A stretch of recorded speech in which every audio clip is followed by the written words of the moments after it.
galera, tá entrando no ar a nossa primeira edição deste domingão, como sempre com muitas informações para vocês. Então deixa o like aí no começo do vídeo para ajudar o nosso conteúdo a chegar para mais pessoas. Sei que vocês estão chateados aí, mas nosso trabalho aqui não tem nada a ver com isso. A gente continua na labuta aqui para informar vocês, mesmo muitas das vezes até sem vontade de estar aqui, mas a gente segue com o nosso trabalho. Então deixa o like aí, não custa nada, ajuda bastante. Quem estiver chegando pela primeira vez aí no canal, se inscreva também e ative o sininho das notificações para não perder todas as informações. Bom, galera, só para dar uma atualizada a vocês como é que está a situação do campeonato, o Vasco caiu uma posição, o Madureira ontem venceu por 3-0 o Bangu, inclusive o Bangu foi rebaixado aí com uma rodada e meia de antecedência, porque a rodada número 10 nem terminou e o Bangu já está rebaixado. Sinto uma tristeza, porque é um dos maiores clubes do Rio de Janeiro, se você considerar os pequenos, né? Tem os 4 grandes, Bangu e América. Tem os outros ali tradicionais, mas Bangu e América sempre foram os maiores dos pequenos. E fico muito triste de ver o meu América, joguei lá, defendi as cores do América por quase 3 anos. Tá afundado na Série B do Rio há muitos anos, não consegue voltar para a primeira divisão. E agora o Bangu, o maior clássico aí dos pequenos, também vai aí para a segunda divisão. Teremos um clássico aí entre Bangu e América na segunda divisão do Rio. Fico triste, cara. Uma notícia que não me agrada nem um pouco não, mas infelizmente aconteceu a queda do Bangu, tá? Boa Vista e Botafogo ficaram 1-1,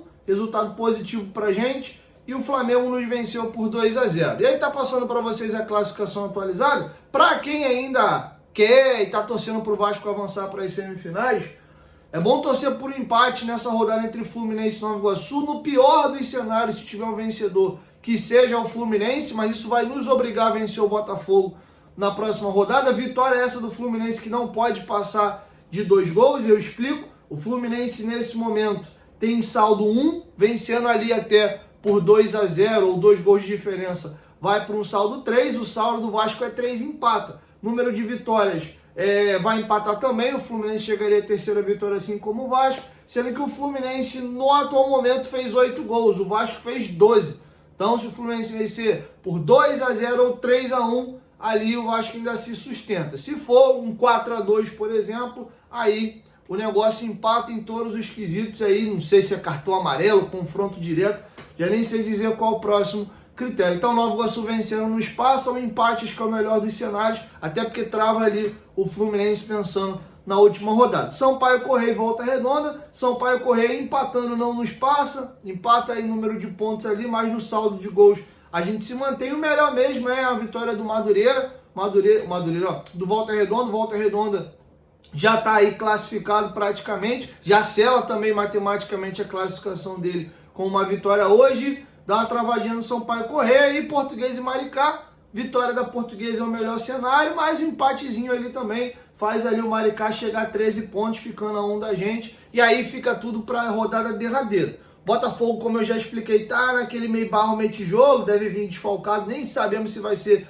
time titular. O jogo é em São Januário, não dá pra gente jogar as fichas ali, vai precisar vencer o Botafogo para classificar. E ó, não se surpreendam se nós tivermos aí 3 pequenos classificados junto com Flamengo e Vasco, Botafogo e Fluminense ficarem fora. Um empate, por exemplo, aí entre Vasco da Gama e Botafogo, o Vasco chega ali a 15, o Botafogo fica com 14 e fica pelo caminho. Tem um Nova Iguaçu e Madureira, quem vencer nessa partida provavelmente se classifica, entendeu? Tem ali um Sampaio Correia pegando a Portuguesa em casa que pode nos passar também. Maricá acho que não, Maricá deve perder para o Flamengo na última rodada, e o Fluminense vai jogar com o Bangu já rebaixado, então acho que o Fluminense, se vencer hoje, acho que o Fluminense tem grandes chances de classificar, porque ele deve vencer, se vencer hoje Nova Iguaçu, pule de 10 aí venceu o Bangu na última rodada. Então acho que dos grandes o mais provável aí é ou o Fluminense classificar ou o Botafogo vencendo a gente mesmo em São Januário, ter umas chances maiores. O Vasco, para classificar, acho que com empate não vai dar jeito não, vai precisar da vitória. Então esse é o cenário. Acho que dificilmente classificam 3, com grandes chances de classificar apenas 1 e chances médias aí de passarem 2 grandes. Acho que no mínimo 2 pequenos classificam. Um vai ser o Volta Redonda e o outro está em aberto. Pode ser o Nova Iguaçu, pode ser o Madureira que chegou a 15 pontos agora. o Madureira tem um confronto com o próprio Nova Iguaçu na última rodada, se pá, tem um empatezinho, dependendo aí dessa rodada de hoje e da próxima, pode classificar até os dois. Campanha vexatória aí dos grandes. Então assim a gente encerra o nosso primeiro bloco. Quero te ouvir. Deixa a sua opinião aqui embaixo nos comentários para o que você está torcendo nessa reta final aí de campeonato carioca. Beleza? Vamos virar a chave agora e vamos falar de janela de transferências. Antes, lembrar os senhores aí que a Betfair é a nossa parceira aqui no canal Futebolaço. Tem jogos importantes aí no domingo. Temos aí Copa do Brasil no meio da semana. Temos também já chegando aí a rodada derradeira dos estaduais no próximo fim de semana. A Champions League está na fase de playoffs. Faz o teu cadastro lá na Betfair para você se divertir, fazer a tua fezinha, tá bom? O link tá aqui, ó, na descrição do vídeo, no primeiro comentário fixado. A Betfair é a maior patrocinadora da história do Clube de Regatas Vasco da Gama. Então, fiquem ligados aí e façam as suas apostas. Lembrando que tem que ser maior de 18 anos e apostar com responsabilidade. Isso aí é só um entretenimento, não é uma renda extra. Você pode ganhar, mas também pode perder, beleza? Betfair, parceira do canal Futebolaço. Bom, galera, algumas atualizações. O Benjamin Garré já está acertado com o Vasco, inclusive o jogador ficou fora da lista de relacionados da partida de hoje, do Krylia Sovetov, pelo campeonato russo, tá? O jogador é aguardado no Rio de Janeiro agora para fazer exames médicos e ser anunciado de maneira oficial. Queria aproveitar, tá passando para vocês aí na tela, a galera do Scout Vasco fez um levantamento das contusões do Benjamin Garré na carreira. Ele teve uma quantidadezinha considerável de lesões em 2024, mas o resto da carreira dele é normal. Acho que o 24 é que levanta ali um sinalzinho de alerta. 2018, ele teve uma lesão que tirou ele aí 98 dias fora do gramado. Então, não sei exatamente qual foi a lesão, ele ficou quase 3 meses e 1 semana, para ser mais exato, fora dos gramados. 2019, nenhuma lesão. 2020, ele teve uma lesão ali grave, de joelho, ficou praticamente 1 ano fora. 217 dias. Em 21, nenhuma lesão. 2022, uma coisa idiota, 4 dias só fora. 23, também teve uma lesão que ele perdeu 1 mês, e é normal, todo jogador tem uma lesão ali, também normal, um jogador ter uma lesão com tiro de 30 dias. Então, de 2020, que foi quando ele teve a lesão grave, até 23, cara, normal. Uma lesão que tirou ele 4 dias, uma outra, e no ano seguinte que ele perdeu 1 mês, normal. O que preocupou um pouquinho mais foi em 24. Em 24 ele teve 3 lesões no ano e somado essas lesões, ele perdeu 104 dias. Dá uma média ali, mais ou menos de 33, 34 dias em cada lesão. Então, pelo menos aí, a cada lesão dessa que ele tinha, ele ficava 1 mês fora dos gramados. Então essas 3 lesões em 2024 ligam sim um sinalzinho de alerta. E, inclusive, esse foi um dos motivos do Vasco ter tentado dar uma segurada e não fazer a compra do jogador em definitivo, porque ele é a chegada dele por empréstimo com metas a serem batidas para ele poder ser adquirido. Mas é um jogador interessante, canhoto, né, formado ali entre a base do Manchester City e do Wesley Sarsfield, foi muito bem no Huracan, também teve uma baita temporada de 24, né, 23, 24 na Rússia. Essa temporada ele já teve aí uma queda, então acho que é um jogador que vai chegar para brigar por posição ali com o Adson, tá? Acho que a gente vai ter jogadores até com características similares, são mais construtores do que aqueles caras de velocidade, da tapa para a linha de fundo. Acho que é um jogador interessante, estando saudável, acho que o Vasco faz assim uma boa contratação, tá bom? Então atualizei para vocês a situação aí do Benjamin Garré. Outra situação que eu queria trazer para vocês sobre o Lloyd Augusto. O jogador atuou ontem pela equipe aí do Alanyaspor e ele foi expulso, tá? Apesar de ter sido expulso já ali na reta final da partida, ele foi o melhor jogador da equipe pelos números do SofaScore. Ele teve a nota mais alta do time, ele teve uma nota 7.7 no SofaScore, mesmo tendo sido expulso. O jogador que chegou mais próximo dele ali foi o lateral esquerdo e o lateral direito, com 7.4 de média. O zagueiro Lima ali teve 7.3 e o centroavante deles, Abubakar, 7. O resto da equipe teve nota de 6 para baixo. Então teve uma partida ali ok, apesar da expulsão por 2 cartões amarelos já na reta final, tá bom?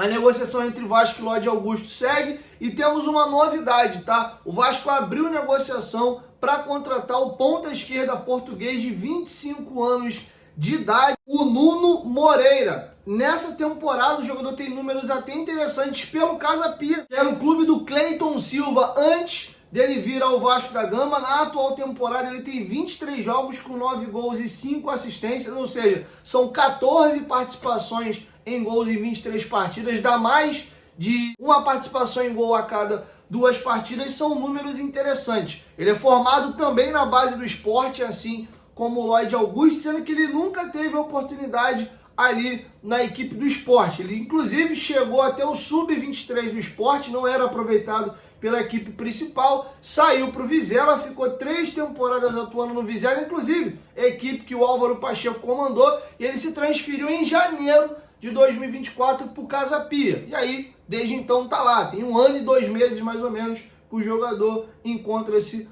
no Casa Pia. E aí vamos aos números do jogador. Essa temporada, de fato, ele tem números aí bem interessantes, mas não são números empolgantes se você for pegar temporada a temporada. A temporada que terminou, a temporada 23-24, ele teve 15 jogos, 2 gols e 1 assistência. Atuou pouco, né? 15 jogos de uma temporada é bem pouco, e ele teve 3 participações ali em gols. A outra temporada que acabou, né, ele jogou metade pelo Vizela e a outra metade ali pela equipe do Casa Pia. No Casa Pia foram 15 jogos, 2 gols e 1 assistência. No Vizela foram 19 jogos, 2 gols e 3 assistências. Ao todo foram 34 jogos com 3 gols e 6 assistências. São números ali, ok, mas nada muito empolgante. Temporada 22-23, 34 jogos, 1 gol e 3 assistências, bem baixo. 21-22, 33 jogos, 2 gols e 3 assistências. 20-21 lá pelo Sporting B, foram 25 jogos e 6 gols. Tá bom? Então pegando aí de 21 para cá, esses são os números do jogador. Dá para voltar um pouquinho mais, mas ele já é sub-23, né? Não é o time profissional, né? Sub-23 ali é profissional já pela idade, né? Mas não é, são os times principais. Pelo Sub-23 do Sporting foram 21 jogos, 2 gols e nenhuma assistência. E na temporada anterior, 25 jogos, 3 gols, 17-18 aí no Sub-19, 31 jogos e 5 gols. E teve uma baita temporada no Sub-17, lá entre 2015 e 2016, 20 jogos e 10 gols. Tá bom? Então é o jogador que o Vasco abriu negociação, Nuno Moreira. Já tem uma proposta oficial na mão aí do clube português, lembrando que a janela deles lá tá fechada, tá? Ou seja, se eles venderem o Nuno Moreira, eles não conseguem contratar outro jogador para repor a saída do mesmo. Para o Vasco, não muda em nada, porque o que importa é a nossa janela. A nossa janela fecha dia 28 de fevereiro, tá bom? Inclusive, isso foi tema da entrevista coletiva. O Carille foi perguntado já sobre o Nuno Moreira, mas o Carille, a gente vai falar um pouco mais à frente, ele disse que não comenta sobre jogadores que ainda não estão no Vasco da Gama. Tá bom? Então, para mim é mais uma aposta. Me chama a atenção essa insistência do Vasco no mercado português. Vamos lembrar que o Maxime Domingues era uma peça muito importante na equipe dele.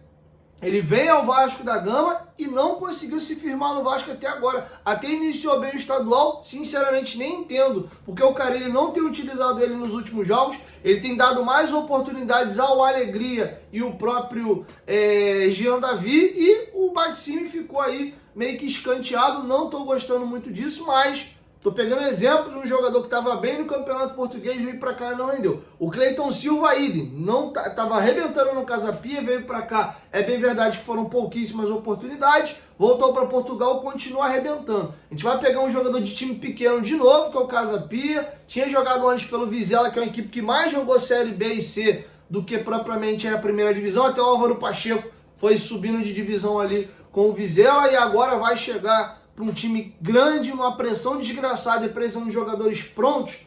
É bem importante frisar também que ele é um jogador de 25 anos de idade, não está ali pronto, né? Tá chegando aí próximo talvez do ápice dele na carreira. Enfim, até ter uma boa temporada nesse ano, mas deixando bem claro que eu acho o Campeonato Português muito fraco. Para fechar, a torcida do Vasco começa a perder a paciência com o presidente Pedrinho, e ontem teve um vídeo que rodou bastante aí nas redes sociais, na rampa do Maracanã, enquanto a torcida ia deixando o estádio para poder ir para sua casa. Tivemos aí gritamentos de né, gritamentos, ó. Tivemos xingamentos aí ao Pedrinho. Ei, Pedrinho, vai tomar caju. Eu vou deixar com vocês aí. Bom, galera, é isso. Assim nós vamos encerrando com vocês a nossa primeira edição. Logo mais eu chego com a segunda e a última do dia. É isso. Assim nós vamos encerrando e logo mais eu chego com mais informações, tá bom? Um beijo no coração de vocês. Tamo junto.